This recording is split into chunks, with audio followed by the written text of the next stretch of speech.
Good afternoon, everybody. Welcome to the School of the Built Environment. Welcome to our London Road campus on a fantastic day. I am Chris Harty. I'm the head of the School of the Built Environment, and Jacopo has asked me, and I was very happy to do so, to give just a little, very brief introduction to the fantastic talk which we're about to enjoy. So he sent me some things to read out,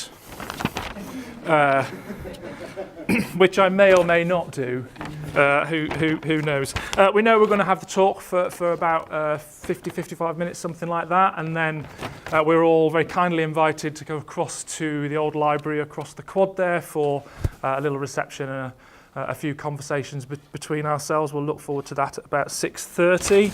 But first we have the main event, and I don't know how many people have been to inaugural lectures before. It's not something that we routinely do for all new-ish professors in the university, but it's a fantastic thing to do, and it's kind of an important thing. It's partly a celebration of achievement, you know, and it certainly is not easy to become a professor at the University of Reading. So it's celebrating the work that's been done to get here, but also becoming professor doesn't mean you all of a sudden age 3 decades and look forward to your twilight years. It's also a statement of intent as a professor at the university, what your future research agenda, what your future ideas, what your future contribution and impacts, both intellectually and in society more broadly, are all about. And it's great to have a kind of public talk like this and have people from within the school, from across the university, and indeed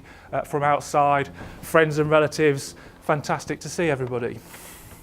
So now we get to the bits I'm supposed to read out. So Jacopo is a professor of energy, economics and policy in the school. A couple of years now since that kind of happened. Very importantly, he's co-director of the Centre for Research into Energy Demand Solutions, that's CREDS, which many of us within the university know about, and principal investigator on projects from all sorts of research council, UKRI funded projects on energy demand. He's a member of the Ofgem academic panel, sits on the DEFRA economics advisory panel. You know, he's a real presence in the field of energy economics and energy use. He hasn't put this in bold, but he says he's authored 75 publications, including 3 books, which is quite impressive, so I thought I'd read that one out.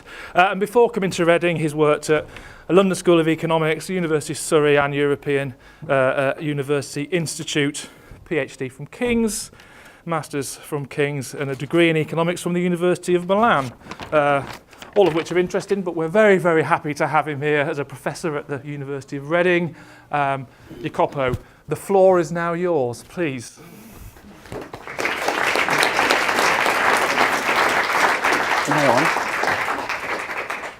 Thank you so much, Chris, for these very kind words. It's really a privilege and an honor to be working in the School of the Built Environment and indeed at the University of Reading. As Chris mentioned, an inaugural lecture is supposed to be a celebration of an individual's achievement. However, in my case, it's mostly a collective effort, I would say, and it's really an opportunity to celebrate the work of colleagues, of people who collaborated with me, through my research, and I would, so it's really, many of them are in the room, and so it's really an opportunity for really to celebrate the work we do together, and not just me. Having said that, I would say I've done this, I've done that as part of I would like to thank everyone for being here on such a fantastic day. You never know whether good weather is a deterrent or a good thing for these things. It's really so nice to see many familiar faces and also some new faces. So it's with a certain degree of emotion, I must say, that I will start this inaugural lecture.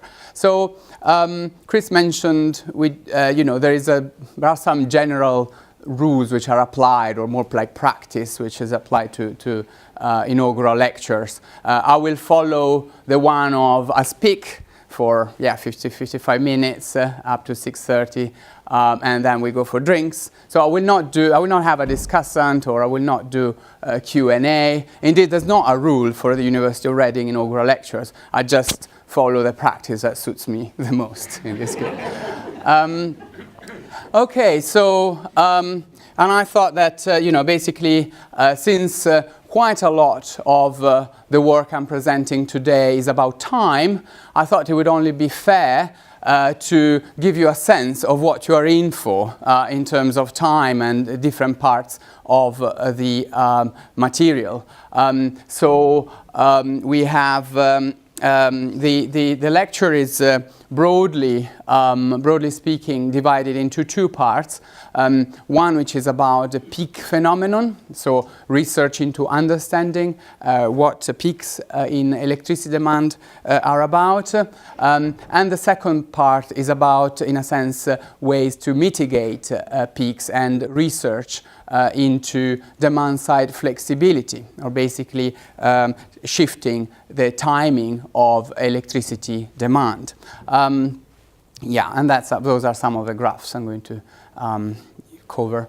When I tell people that I do research on peak electricity demand, what they tend to think and what they tell me is, I know, it's about when EastEnders is on, a popular soap opera for those not living in the UK, which is on every evening. It is indeed a very frequent event, and also infrequent events like a World Cup semi-final. In the case of England, fairly infrequent. And basically, when these events happen, a lot of people put the kettle on. This is true, it happens, it's on the media, and it's a spike in demand. So it's more or less on point, this take on what peaks in electricity demand are about and what my research about. What is on point is that it's about many people doing the same thing at the same time.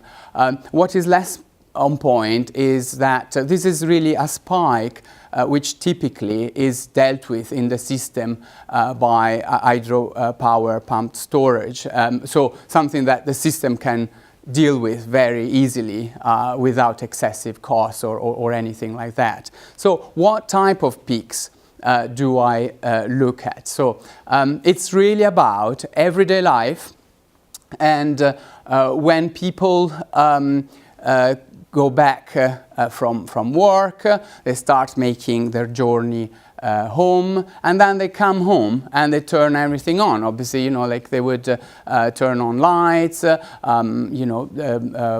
wash up, cooking, and what happens is the period which is in this country between 4 and 8 p.m. and it's particularly high on a winter day.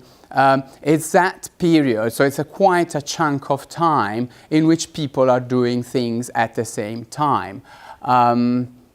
So I'm so interested in this peak phenomenon, which I ended up writing a book. And I'm basically really a bestseller, Peak Energy Demand and Demand-Side Response. If you go into any bookshop, you will find it there. But basically, why am I so interested in peak demand? So peak demand is about the infrastructure that we build and the challenges it faces when we're all doing things at the same time. It's about the cables and wires that come into our homes and how much they can handle, in a sense, as a system when demand is really high. It's also about the society we live in. It's about the synchronization of things that people do in their everyday life. It's also about market opportunities. So the opportunities to integrate demand-side response, storage, electric vehicles, and charging more for times of a day in which peaks occur, and as an attempt to mitigate those peaks.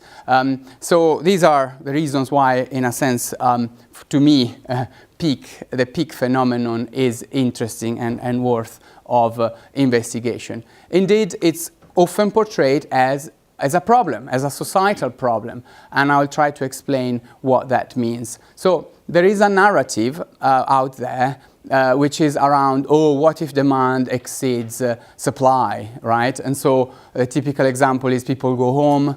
Imagine you have kind of media-related activities, entertainment, cooking, doing laundry, everything on, and then a blackout.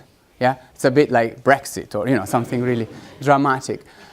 However, this intuition of if demand exceeds supply, then we have blackouts, it actually hardly materializes in true life. So there is a narrative out there, and it's often portrayed in the media around blackouts and keeping the lights on. And we hear it quite often, I would say almost every winter in the media. I would say, what's going to happen this winter?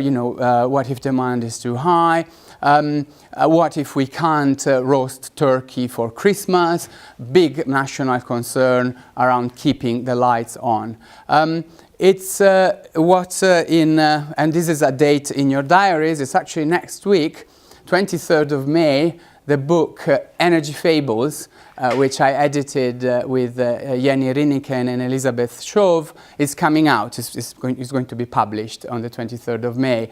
And we basically classify keeping the lights on as one of the energy fables. These are things which keep being narrated, but don't have a very strong scientific truth, or they don't have foundations in the science. So as part of the fables, we basically look at where the fable comes from and why it's so out there, and try to challenge these fables, really. So basically fabulistic assumptions around how things happen in the real world. So what is the actual peak problem then? Peaks in electricity demand bring about significantly negative environmental and economic impacts. This is basically because if we all consume electricity at the same time, suppliers will have to switch on dirty old power plants, and typically these are very fossil fuel, very carbon intensive, and so basically with very high costs, just basically to keep some power plants on just for a short period of time, and bad for the environment because they are carbon intensive. And in the future, the supply mix is supposed to change. It's already happening. Last week we had the first week without any coal power plant on into the system in the Great Britain grid. So there will be plenty of renewables, which however are challenging because we cannot be sure that the wind is blowing. And indeed, we may, for instance, on a winter night, not having any solar photovoltaic powered generation because the sun is simply not there. And to, in a sense, to make this even more interesting and challenging, on the demand side, we know that there will be an electrification of transport with more electric vehicles and of heat pumps. So in this country, a lot of heating happens via gas right now, but with there will be heat pumps as a more economic way of heating our homes and offices.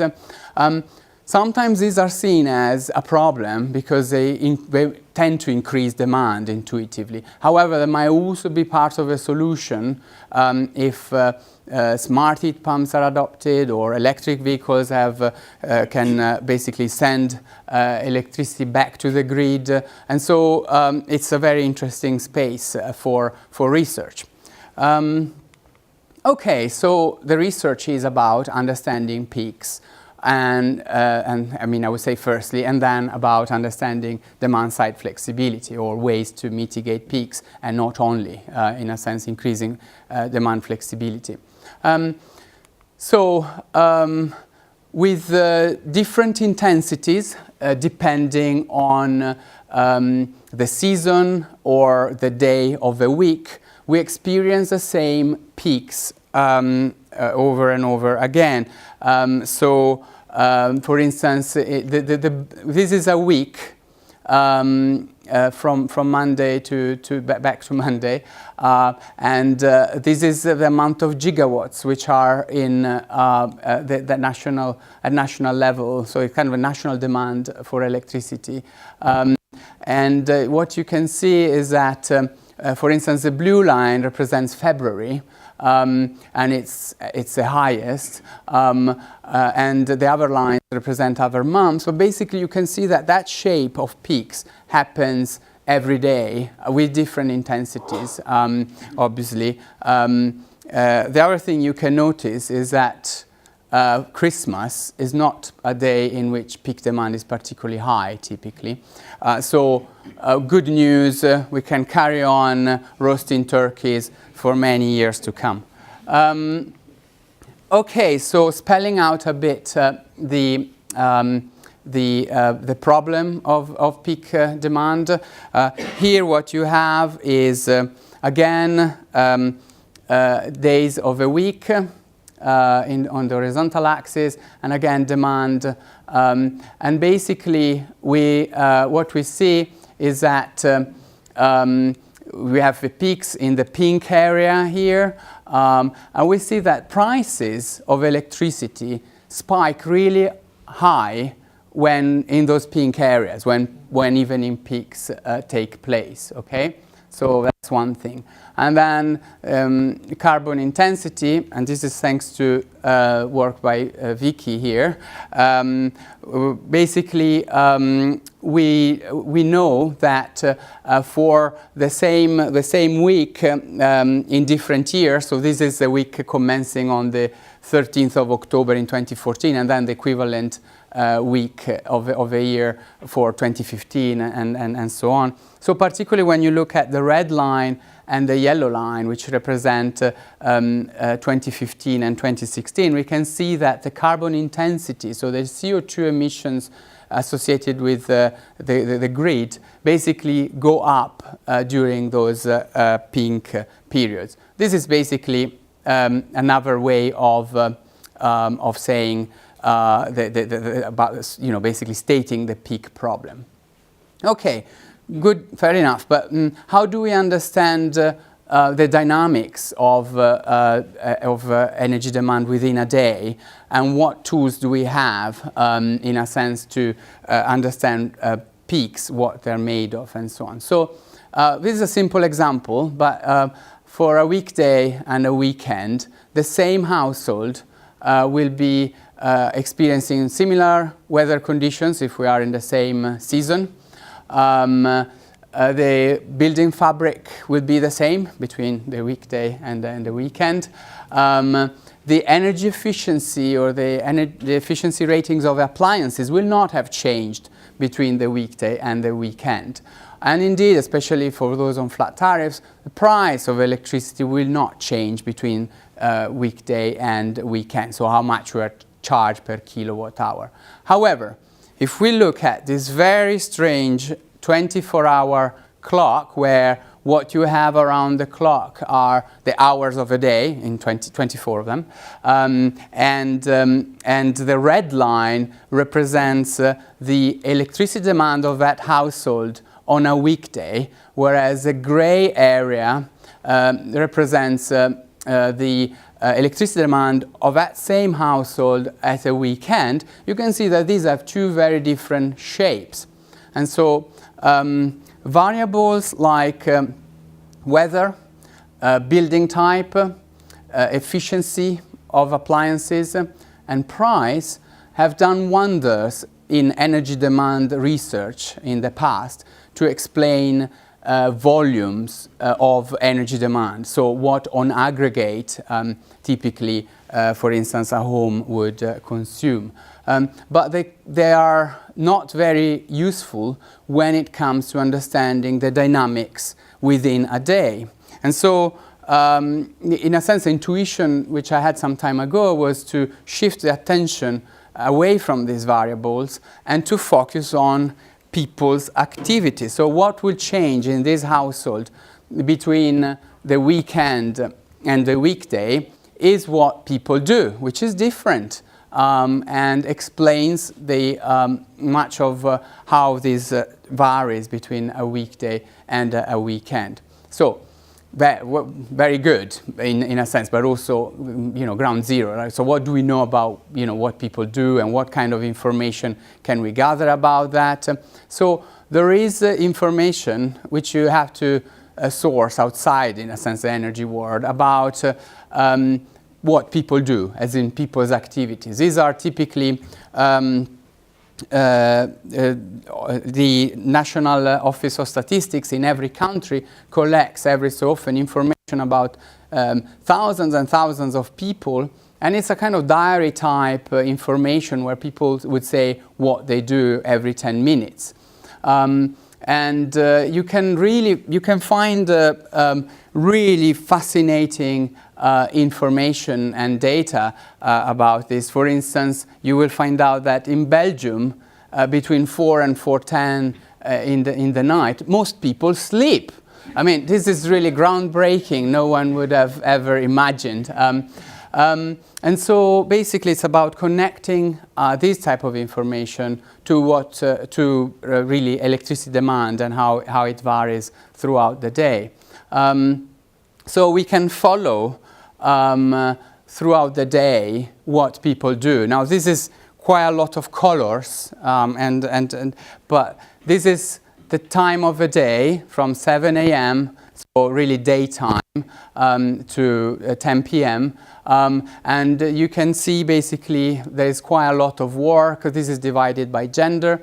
There's quite a lot of work here in orange when people work, then they have a lunch break. This is, some people resting and sleeping already early in the evening. Obviously, it would show a lot of sleep, as you saw from the previous slide, if I showed you the whole 24 hours. And then there are people moving around. So we can, for instance, know a bit about what the peak time, as I defined it earlier, 4 to 8 p.m., what it's made of, which activities it is made of. Now, I have to be a bit careful as well when it comes to gender split. And I have to be careful with this, basically.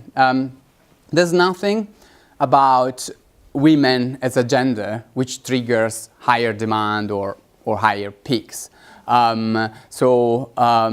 It's basically how society is gendered and how a lot of women basically, for instance, drive around in the middle of the day. These are school pickups.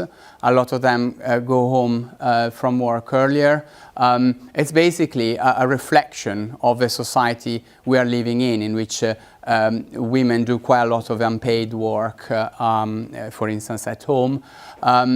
I have to be careful because when I present these to this type of findings to energy companies, their marketing people jump up and down and say, "We got it. We have to sell flexibility products to women because this." And I thought, well, I would take it with a pinch of salt. And also, this is not necessarily going to be always the case moving to the future, right? Okay, then we can split also by those with children and those without children. And for instance, noticing that those with children do everything earlier in the day. And when it's peak time at 5 p.m., and a reminder that this is mostly about what happens in the home, but at peak time, one reason why we have peaks is because there's loads of industry still on, there are commercial activities on, and so those are other sides of the picture which we cannot lose sight of. So at 5 p.m., those with children, one-fifth of them is still working, whereas for those without children, it's about a quarter of those without children who are still working. So with this information, we can also find other useful stuff. So in a project, for instance, we had also information not only about when, but also about where. So basically, because respondents had GPS devices on them, a bit the way I have my microphone here, I have to be careful, I'll move my hands. But basically, so we would know, for instance, not only when computers are used, but also where. So, where in the country this particular activity is carried out. And then we can find out stuff about, for instance, in Spain, how much TV consumption there is at peak time, or interesting societal change like the siesta disappearing in Spain over time, and basically with significant effects on cooling loads in the household. Basically people not coming back home for the siesta, and so I thought that's quite interesting. So with this information, using input-output models, work with colleagues at the University of Surrey to derive also the greenhouse gas emissions associated, for instance, with household-related activities. Again, a warning on gender.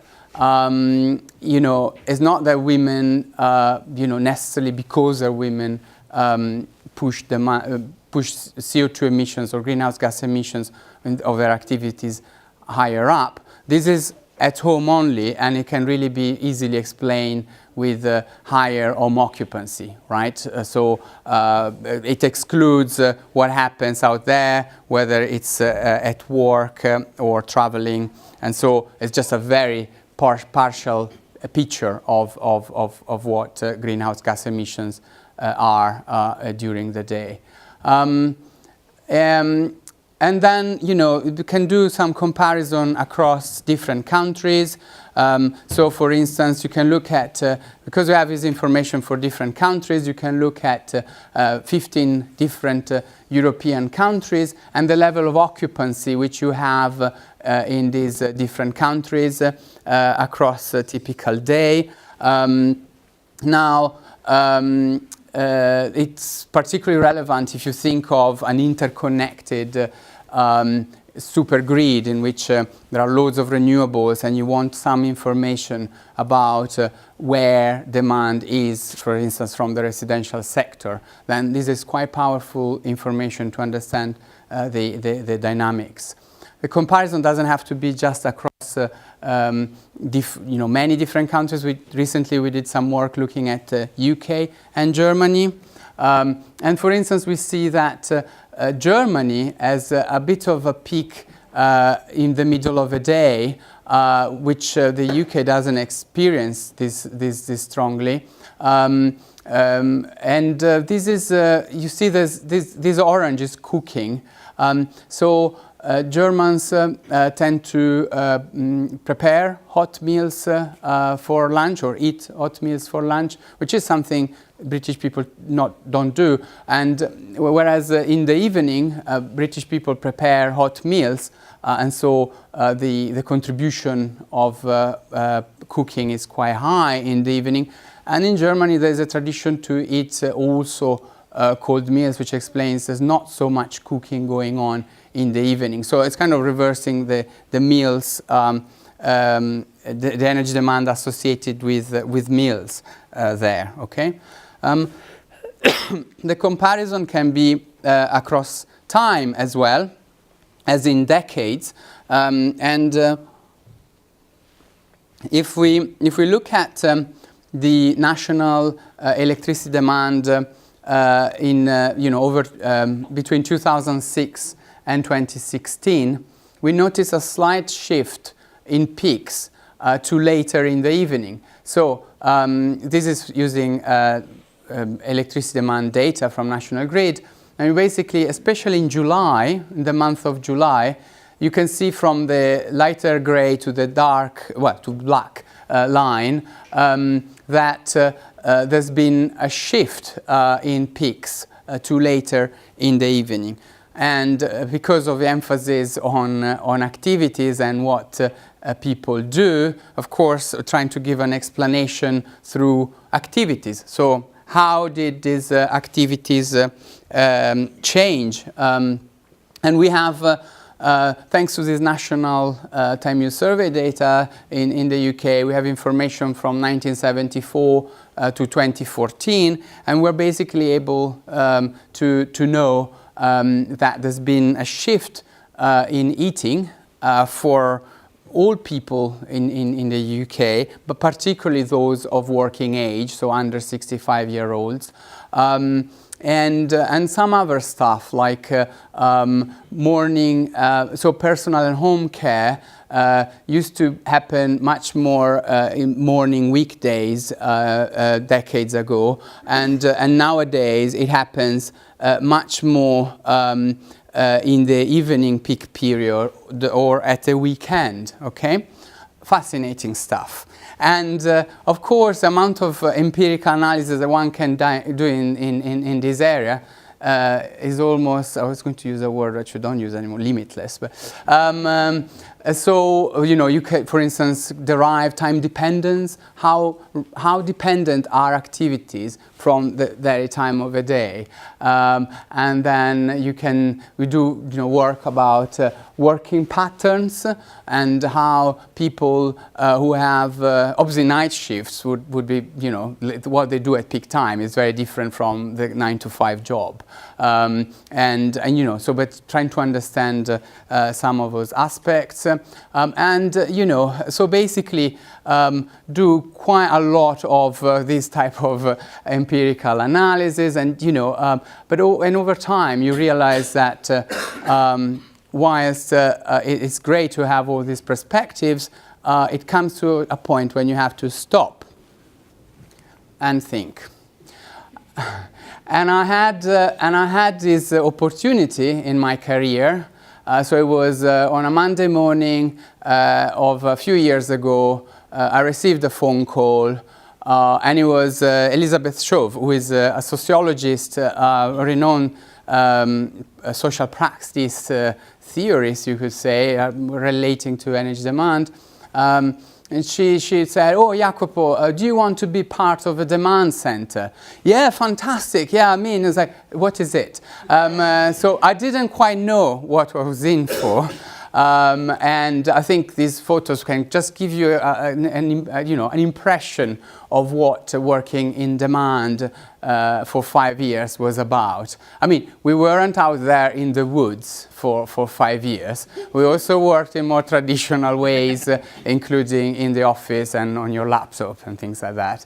But it's just to, this was an opportunity for me to engage some of my empirical work with some better theoretical understandings of why these things happen, in a sense. And in a sense, it was a way of asking other questions, which then led to other questions, and then you spin and spin around.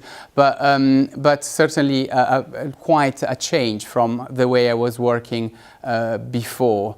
So questions like what energy demand is for, which I think is a big motto or slogan of demand, really.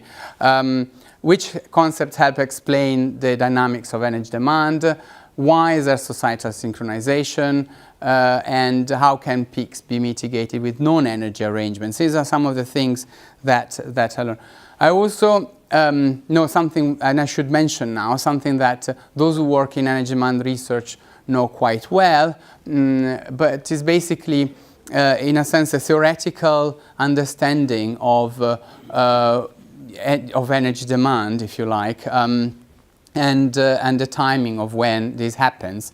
And basically, you will find that the field is split between those who think, and I'm oversimplifying here, but those who think that energy demand is about individual behavior, and that basically someone, by having some information which could be about energy consumption, it could be about price, it could be about CO2 emissions. By having that information and by knowing, for instance, that they are consuming too much, they would then reduce energy demand. This is obviously a very simplistic way of seeing behavioral theories,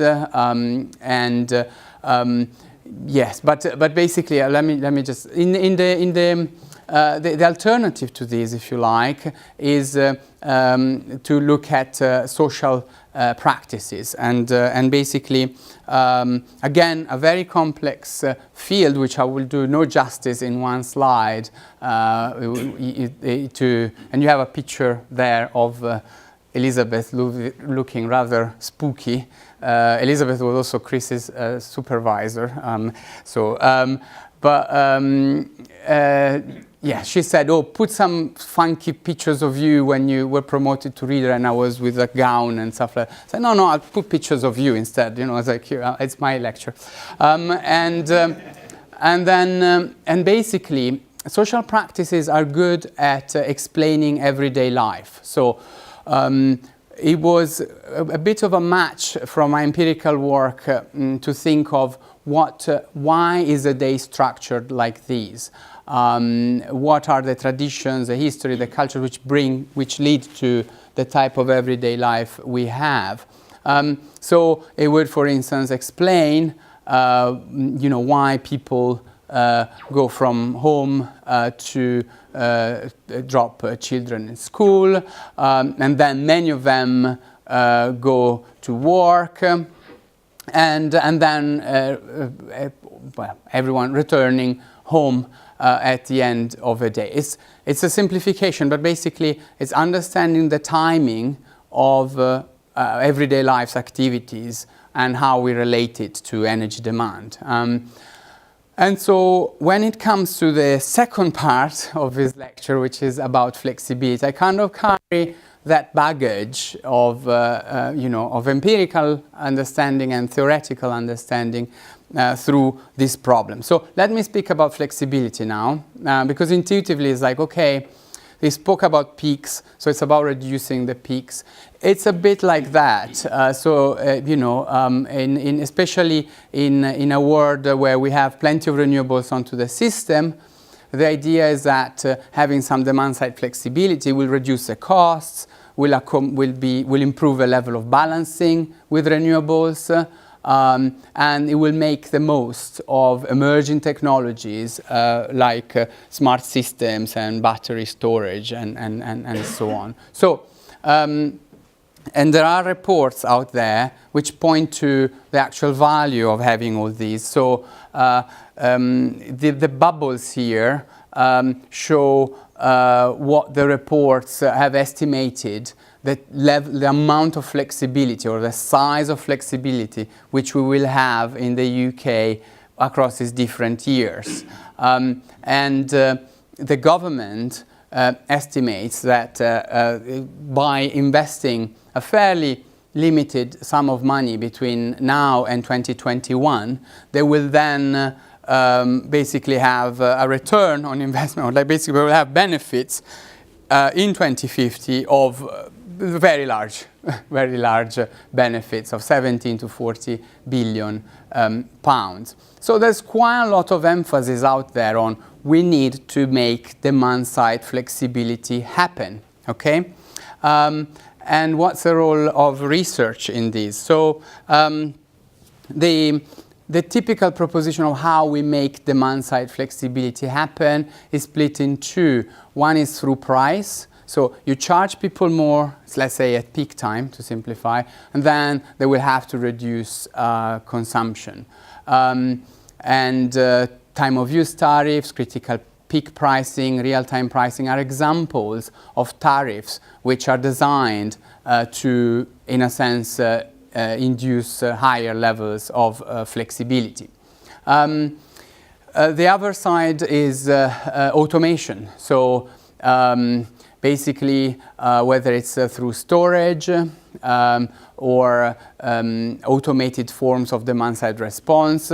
In the past, I did quite a lot of work on the commercial and industrial side of, basically flexing demand at given times of a day. And basically, or through smart controls, so basically something like an app on your phone where you can control when your appliance will be on or off, taking advantage also of better tariffs. So certainly we're not there, as you will start seeing some market opportunities in this area, but there are big questions around how it will happen.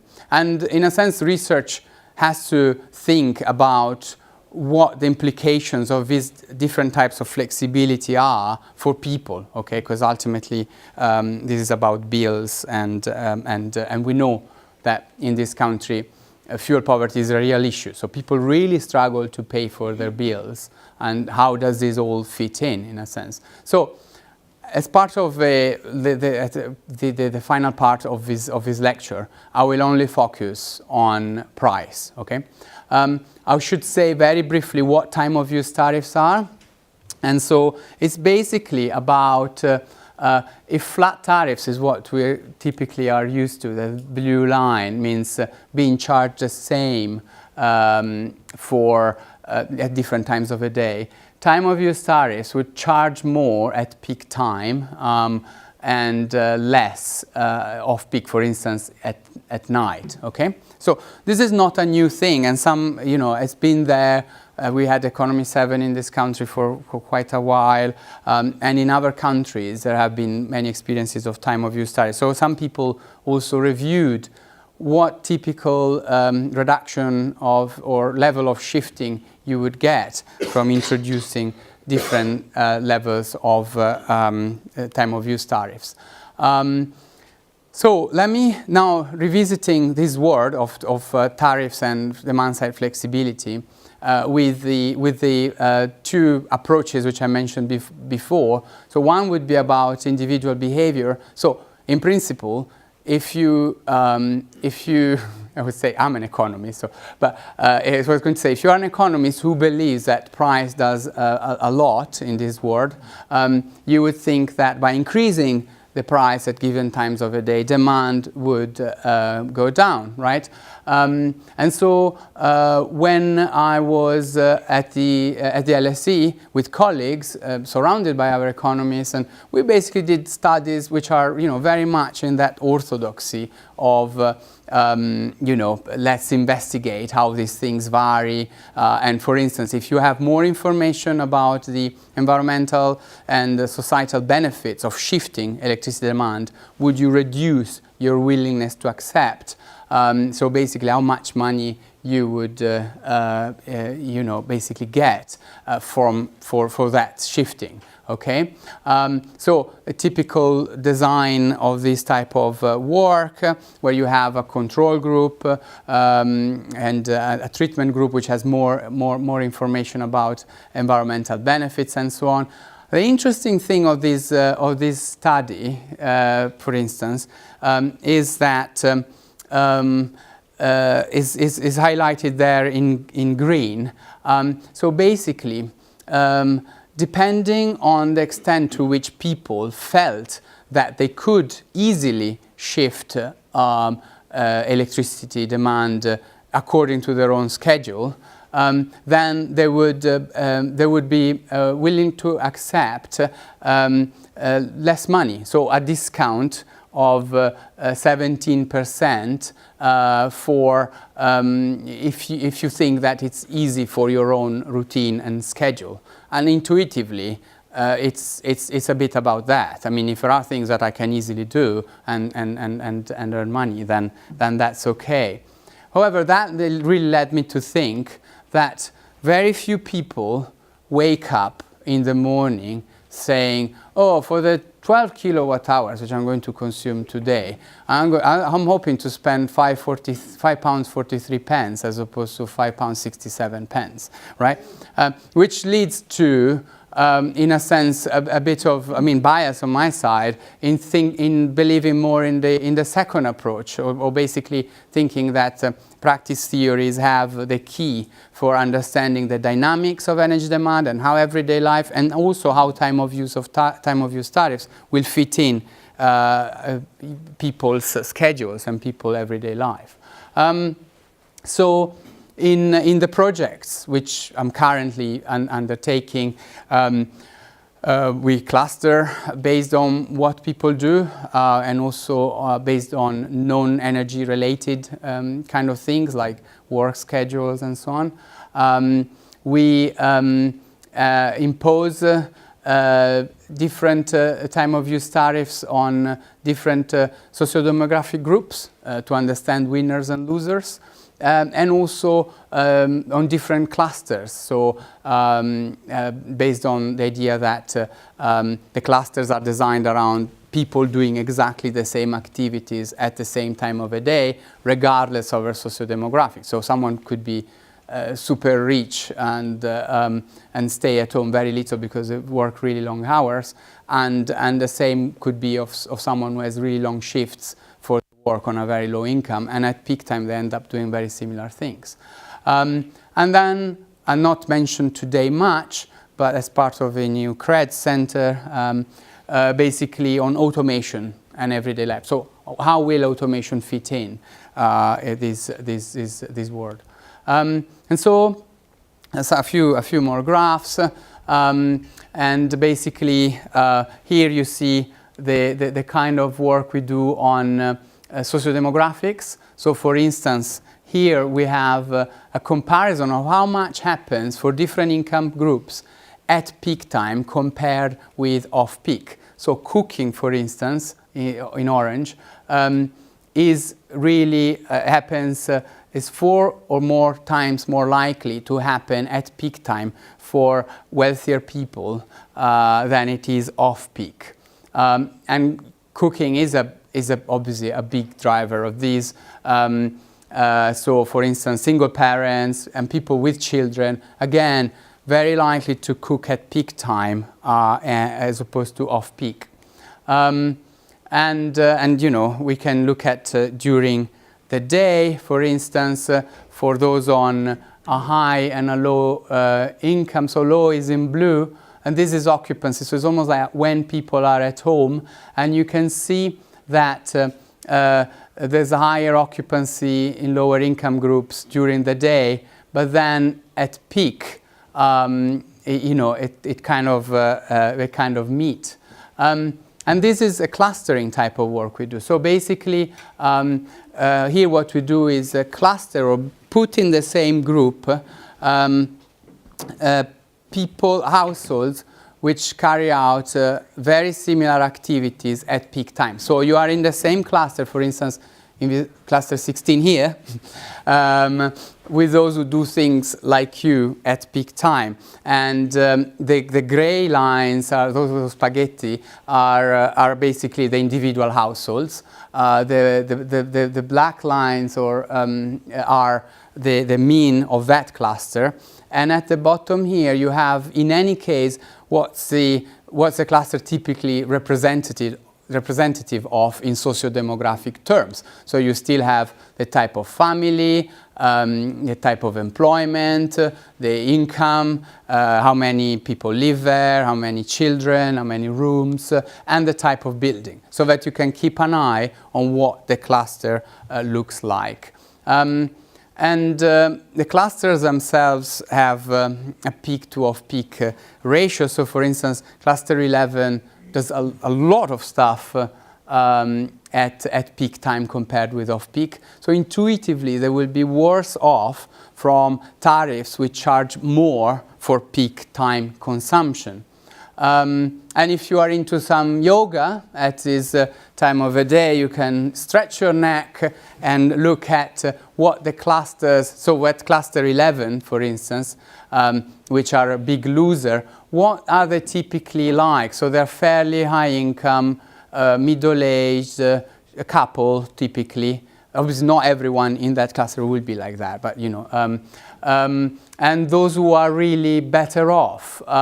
So these people will be better off with time of use tariffs. Quite low income, fairly of older age, and so on. Okay, so that's just to give you an idea of a type of this type of work. Then what we can do is move from looking at things in terms of activities as units of analysis to actual load profiles or electricity demand throughout the day. And we do that, so from activities to demand, there are fairly well navigated models which one can use to move between the two. And by doing that, you can derive, for instance, for our clusters, the actual load profile, so what the demand is, again, for all our, we saw 20 clusters, right? So we're still here. And then apply the different types of time of use tariffs as they've been defined. So the values have been defined by in other studies, and would basically, these are the values which you would experience. So again, higher at peak and lower. So applying all these different time of use tariffs on the different income groups and the different clusters. And this is still preliminary, so this is a kind of a new bit for the researcher here in the room on energy demand and flexibility. But basically, we can identify basically the winners and losers in terms of the socio-demographic information we have. So, for instance, you see a single parent is really quite worse off. We saw that they were doing a lot of cooking, a lot of stuff at peak time compared with off-peak. So typically people who don't have quite a lot of time at home or to do those things would be worse off from time of use tariffs. And here we have our clusters. We knew that 11 would be a loser and that 20 would be a winner. That's because the ratio of things they do between peak and off-peak is different. And that leads to my final point about all these. So it's possible that everything is changing in terms of energy demand. We have electric vehicles, we have storage. In principle, people who have the power to be flexible might gain from lower bills and from basic electricity, which is cheaper and accommodates their everyday life. But what happens to those who do not have the time and means for demand-side flexibility? I think we have to learn quite a lot about what we know about time and non-energy arrangements in this world of demand-side flexibility. So things like school holidays, shops opening hours, count, work, flexibility at work, working from home, part-time work. They all count towards the type of demand-side flexibility we might get in the future. And they will count towards people's everyday lives. So I will end up with the story of the single mother nurse. So from our analysis, it just seems to be disadvantaged from a system of tariffs which, in a sense, rewards flexibility. But this is a person who doesn't have much time in her hands because she has long shifts at the hospital, and the time in which she's at home, she may end up being charged 1.5 to 2 times more for the electricity she's consuming at that very limited time of the day. So the question for researchers, but also for policymakers and the industry, is moving forward, is whether someone like her should be protected from the flexibility costs. We're also assuming that it will be difficult for many to get the gadgets for home automation, for electric vehicles, vehicle to grid charging plugs and so on for some time. So in the meantime, will we protect from the costs of flexibility? Will that mean that we exclude someone like a single mother nurse from flexibility opportunities? Should her daily life change or circumstances change? And these are critical questions given the size of opportunities of this demand-side flexibility market. But they're really important in order to have a transition to a low-carbon energy economy, which is not just effective, but also fair for everyone. And I finish here.